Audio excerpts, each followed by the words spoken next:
Yea, there thou makes me sad, and makes me sin, and envy that my lord Northumberland should be the father to so blessed a son who is the theme of honor's tongue, amongst a grove the very straightest plant, who is sweet fortune's minion and her pride.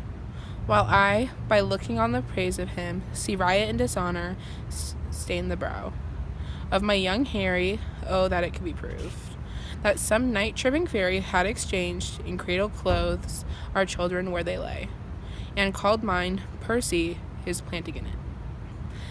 Then would I have his Harry, and he mine. But let him from my thoughts. What think you, coz, of this young Percy's pride, the prisoners, which he in this adventure hath surprised, to his own use he keep, and sends me word I shall have none but Mordaig, Earl of Fife. I wish Hotspur was my son.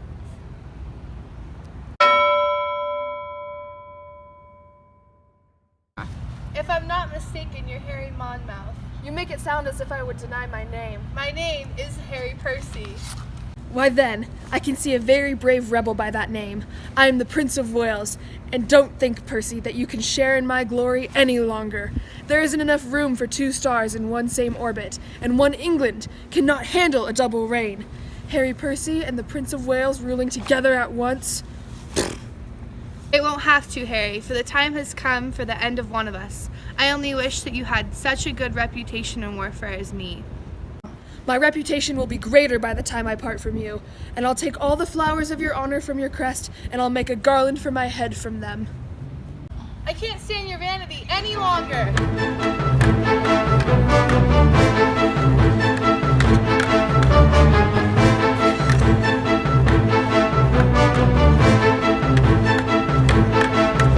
Well said, Hal. Go for it, Hal. This is not child's play, I can tell you that much.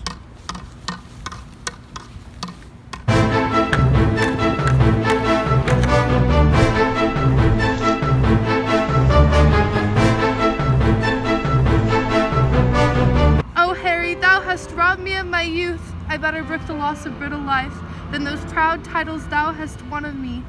They wound my thoughts worse than thy sword my flesh, but thoughts the slave of life, and life time's fool, and time that takes survey of all the world must have a stop.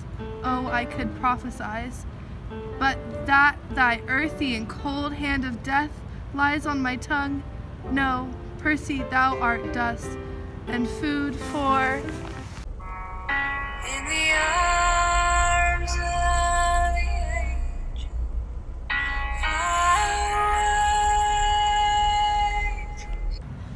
For worms, brave Percy. Farewell, great heart. Your evil-aimed ambition ends. Look at how it has shrunk.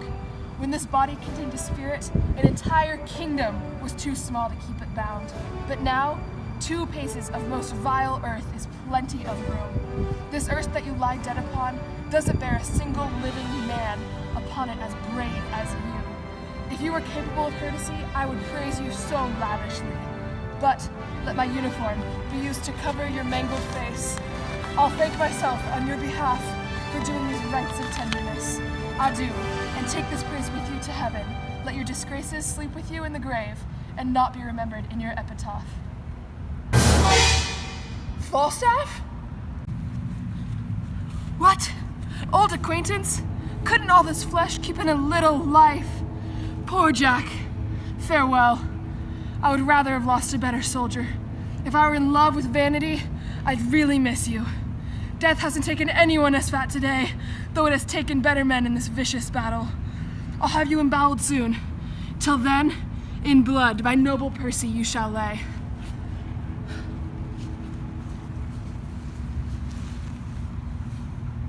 Emboweled? Emboweled? If you embow me today, I'll let you powder and eat me tomorrow. Damn, I had a counterfeit death, or that raging rebel of a Scotsman would have ended me. Counterfeit? No, I lie. I'm not a counterfeit. To die is to be a counterfeit, because a dead body is a counterfeit of a living one. But to counterfeit dying in order to stay alive, that's no kind of counterfeit. That's the true and perfect image of life. Bravery is mostly about discretion. I'm careful, and it saved my life. I'm scared of this gunpowder. Percy, even though he's dead, what if he's faking too and he rises? He proved to be the better counterfeit. Therefore, I'll make sure he's dead. In fact, I'll swear that I killed him. Why couldn't he just get up? Like I did. Only eyes of a witness could stop me, and there are no witnesses here. Therefore, Percy, with a new wound in your leg, I take you with me.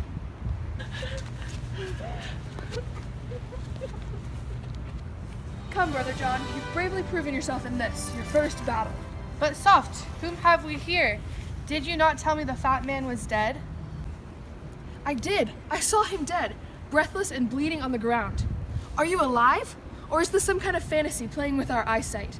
Speak to us. We won't trust our eyes without our ears. You aren't what you seem to be. No, that's certain. I'm not a double man, but if I'm not Jack Falstaff, then I'm a crook. There is Percy. If your father, the king, will honor me for this, fine. If not, let him kill the next Percy himself. I expect to be made an earl or a duke for this. I can assure you this.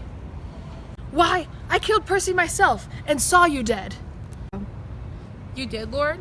Lord, how this world loves to lie. I grant you that I had fallen down and was out of breath, and so was he. But we both stood up at an instant and fought for a long hour by the Shrewsbury clock. If I may be believed, fine. If I'm not believed, then the guilt will lie with the people who are supposed to reward bravery. I swear on my life, I gave him this. This is the strangest tale I've ever heard. This is the strangest man, John. All right then, come, let us display your prize nobly on your back. For my part, if lying will help you out, I'll decorate your lie as prettily as I can. A trumpet sounds in retreat. We've won. Come, brother, let us go to our highest ground of the field and see which of our friends is living and which are dead.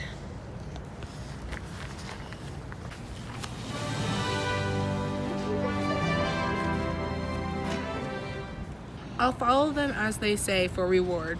May God reward whoever rewards me. If I grow into a great man, I'll grow thinner. I'll purge, I'll quit drinking, and live properly as a noble man should do.